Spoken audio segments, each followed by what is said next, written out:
আসসালামু আলাইকুম রহমতুল্লাহ। জাল এবং ভিত্তিহীন বর্ণনা সমূহের মধ্যে আরেকটি বর্ণনা হলো নখ কাটা সম্পর্কে।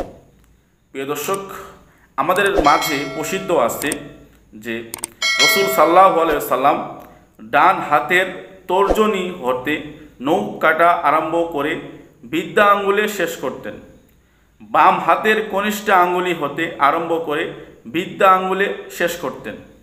এই নিয়মে রসুল সাল্লাল্লাহু আলাইহি সাল্লাম নখ কাটতেন, এই কথাটি আমাদের মাঝে প্রসিদ্ধ আছে।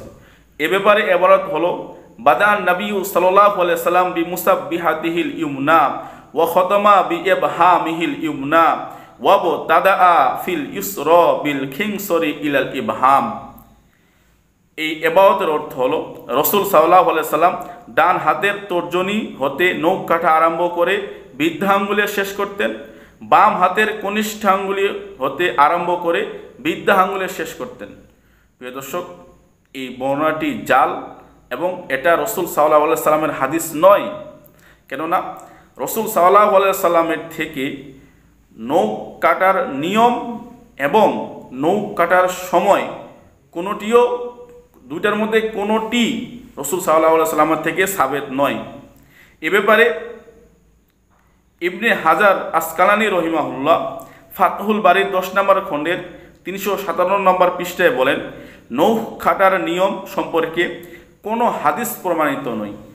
এবং আল্লামা সাখাফি রহিমাহুল্লাহ আল মাকাসিতুল হাসানা এর 362 নম্বর পৃষ্ঠায় বলেন, নখ কাটা সম্পর্কে নির্দিষ্ট দিন ও নিয়ম সম্বলিত কোনো হাদিস রসুল সাল্লাল্লাহু আলাইহি সাল্লাম থেকে প্রমাণিত নয়। তবে রসুল সাল্লাল্লাহু আলাইহি সাল্লাম যেহেতু সকল ভালো কাজ ডান দিক থেকে করাটাকে প্রাধান্য দিতেন, সেই হিসাবে নখ কাটা কেউ যদি ডান দিক থেকে শুরু করে তাহলে বেশির থেকে বেশি এটা মুস্তাহাব বলা যেতে পারে। কিন্তু যে বর্ণনাটা বললাম, এই বর্ণনাটাকে কেউ যদি সুন্নাহ মনে করে তাহলে সেটা ভুল হবে। কিন্তু হযরত আব্দুল্লাহ ইবনে ওমর রাদিয়াল্লাহু আনহু থেকে সহিহ সূত্রে বর্ণিত আছে যে তিনি প্রতি শুক্রবার নখ ও মোষ কাটতেন। দলিল সুনানে কুবরা বাইহাকি 3 নম্বর খণ্ড 244 নম্বর পৃষ্ঠা। এই রেওয়ায়াতের দিকে তাকিয়ে এবং অনেক জয়ীফ সনদের দিকে তাকিয়ে অনেক ফকিগণ বলেছেন প্রতি শুক্রবারে নখ কাটা এটা মুস্তাহাব।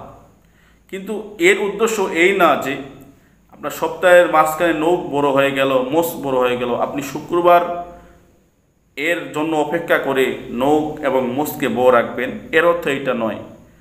যদি শুক্রবারের দিনে মিলে যায় তাহলে সেদিনেই কাটবেন,